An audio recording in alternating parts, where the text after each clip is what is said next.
Illegal ang hazing sa fraternities dito sa Pilipinas. And yet, alam naman nating maraming violent hazing na patagong nangyayari. At noong February 2023, yan ang muling pinasok ni John Matthew sa lilig nang magpa-welcome siya sa Tau Gamma Phi Fraternity, Adamson Chapter. Sa isang bahay sa Binyan, Laguna, may 2 oras na binugbog at pinalo ng paddle. Take note po ha, 70 times na palo po yan. Yan ang tinanggap ni John Matthew. Sabi ng isang frat member, napag-initan si Matthew dahil maarte raw kasi. Napag-initan? Paano namang napag-initan lang tapos nauwi sa isang abandonado, masukal at tagong lote ang katawan ni John Matthew? At ang desisyon, and I quote, i-dispose si Matt. Resulta ng botohan sa isang chat group. Sino-sino ba ang sangkot sa shocking na krimen na ito at ano bang nangyari nung araw ng initiation? Yan ang ikukwento ko. Bakas pa ang mga sugat sa mga hita ni na alias Lee at alias Bin Laden nang lumapit at magbigay ng salaysay sa Binyan City Police kahapon.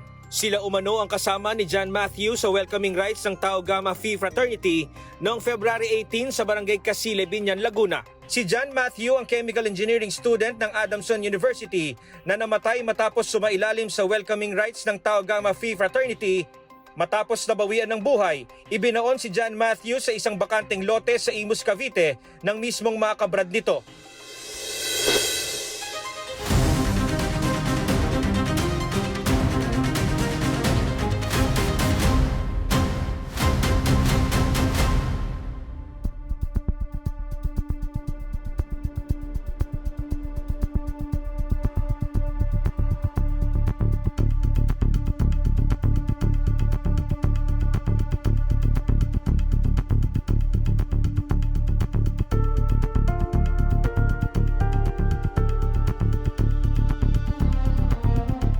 February 28, natagpuan si Matt sa isang hukay sa Barangay Malagasang sa Imus, Cavite. Kasama ako at ang aking crew ng tauhan ng Binyan City Police at Cavite Police. Kasama rin namin ang 2 kuya ni Matt na sina John Michael at John Martin. Kitang-kita ko na hindi mapakali ang magkapatid habang naghuhukay ang mga pulis. Si Martin, umaasa nga na hindi si Matt ang bangkay. Sana nasa ibang lugar lang ang kanilang bunso o kaya may kumukup lang dahil baka nangihina.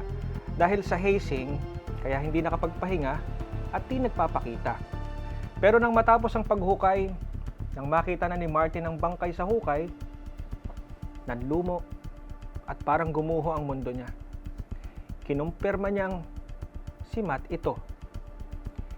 Si Matt, walang damit, hubad, may marka ng bugbog at tinangkang sunugin.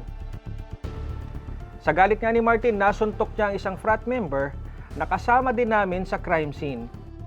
Si frat boy ang isa sa mga natunton, sumuko, umamin at siyang nagturo kung nasaan nila binaon ang mga labi ni Matt. So ano nga ba ang nangyari bago ito? Third year college chemical engineering student sa Adamson University sa Manila, si Matt, 24 years old. Ang pamilya sa Lilig, taga Zamboanga sa Mindanao, pero dahil sa Maynila ang school, nagre-renta siya dito sa Maynila, yung para malapit sa university. February 17, Friday, magkakasama ang magkakapatid na sina Matt, Martin at Michael. Sinundo nila ang ama na si Geoffrey sa airport. Galing ng Zamboanga ang ama at may business meeting sa Cavite. Magkakasama pa silang nag-lunch. At pagkatapos, hinatid na ang ama sa business engagement. Ang magkakapatid, sabay-sabay na bumalik ng Maynila. 11 p.m., pagdating sa Manila, nagpaalam si Matt sa kanyang kuyang si Michael. Sabi ni Matt, "Kuya, magpapa-welcome ako dito sa Adamson Chapter bukas Sabado." Hindi nagdalawang isip na magpaalam si Matt kasi nga miyembro rin ng Tau Gamma Phi ng Zamboanga Chapter ang mga kuya na sina Martin at Michael. Ang sabi ni Michael, alam niya ang sistema ng pag-welcome sa frat kaya confident siya na walang mangyayari sa bunsong kapatid. Kaya di niya pinigilan ng kapatid at ibinigay nito ang full blessing niya. February 19, Sunday, nang magpaalam si Matt, ang huling usapan nila ni Michael ng Friday, magkikita sila ngayong araw para ihatid ang ama sa airport pabalik ng Zamboanga. Pero no show si Matt. Di naman sila nagpanik kasi inisip nila, napagod lang siguro si Matt sa welcoming rites. Ang isa pang inisip nila, baka di na naman nakapag-charge ng cellphone ng kapatid, kaya hindi makontak. Ugali kasi ito ng bunso. Pero noong February 20, Lunes, wala pa ring paramdam si Matt. Si Michael, nag-alala na. At pinuntahan ang nirerentang apartment ng kapatid. Pagdating niya doon, wala si Matt. Maayos ang mga gamit. Parang hindi inuwian. Dito na siya nag-report sa Manila Police District na nawawala ang kapatid. Kasunod nito, nag-post na rin ang mga classmates ni Matt sa Adamson Chronicle sa kanilang Facebook account at sinabing missing ang binata. February 21, Tuesday, sa huling ping locator ng cellphone ni Matt, nakita ni Michael na sumakay ng bus sa isang terminal sa Buendia ang kapatid. Hiningi ni Michael ang CCTV records ng bus terminal at doon na-trace na papunta sa Binyan, Laguna ang sinakyan ni Matt. Sa CCTV sa loob ng bus, nakita ang mga kasama ni Matt at ang mga sumundo sa kanya. Sa mga panahong ito, lahat na ng sulok sa Binyan, leads, tips, sinuyod na ni Michael kasama ang kapatid na si Martin. Pero hindi pa rin nila makita si Matt. Halos isang linggo nang hinahanap si Matt nang biglang isang dummy account sa social media ang nag-message kay Martin. Ang sabi, nagkaroon daw ng initiation noong February 18. Tumirik daw si Matt, di na humihinga at binaon na lang. Sinarili muna ni Martin ang mensahe na ito at di mo na sinabi sa pamilya kasi naisip niya baka may nagtitrip lang sa kanya at siguro in denial pa si Martin. Pero later on, sunod-sunod nang naglutangan sa Manila Police District ang mga Persons of Interest or POIs. Nag-join forces na ang Manila at Binyan Police. At sa pag-trace sa mga pangyayari, naggaling na rin sa testimonya ng mga POIs, nalaman kung saan dinala si Matt at anong nangyari sa kanya. So ano nga ba ang nangyari nung araw ng initiation/welcoming rites? February 18, Saturday, 10:30 ng umaga, nakita sa CCTV na sumakay ng bus si Matt galing sa Buendia Avenue sa Makati City. May kasama na miyembro ng Tau Gamma Pi Fraternity, Adamson Chapter. Kinilala ng mga otoridad sa kanilang nicknames o alias na sina Tugs, Christian, Scotty, Slaughter, at si Sting. Idedetalye ko mamaya kung ano ang partisipasyon nila. 11:42 AM, nakarating sila sa Binyan City sa Laguna Province. Kumain muna sa karinderya, naglakad-lakad, tapos sinundo ng isang blue Ford Everest. Tandaan nyo ang sasakyan na yan at importanteng elemento yan sa kwentong ito.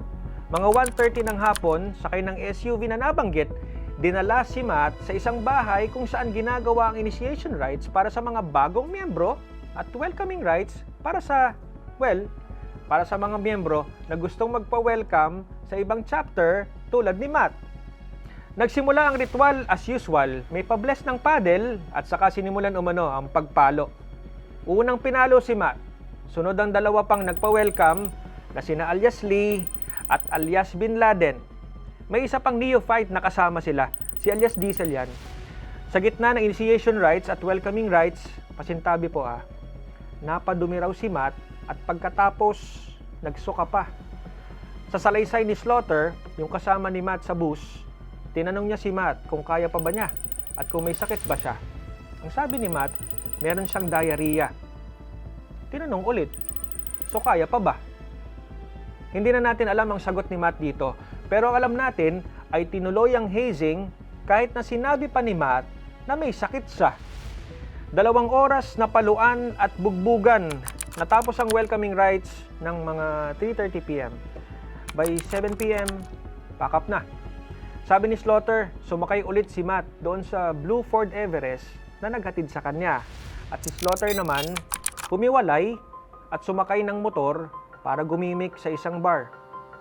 Papunta po yung Ford Everest sa Parañaque sa bahay ng may-ari mismo ng sasakyan na si alias Bones. Nang biglang nangisay raw si Matt at nawalan ng malay. Nagpanik yung mga nasa kotse. Sinubukang i-revive si Matt ng grupo, pero it was too late. Wala nang buhay si Matt. So dito na mas naging nakakagulat at nakakabahala ang pangyayari. Imbes na dalhin agad sa ospital, nagtalo at nagdebate muna sa isang group chat ang lahat ng mga frat brothers Anong gagawin nila kay Matt? Ospital o disposal? Yan raw ang sabi ni Slaughter, ang pinagbotohan sa group chat. At alam na natin ang nanalong boto, disposal.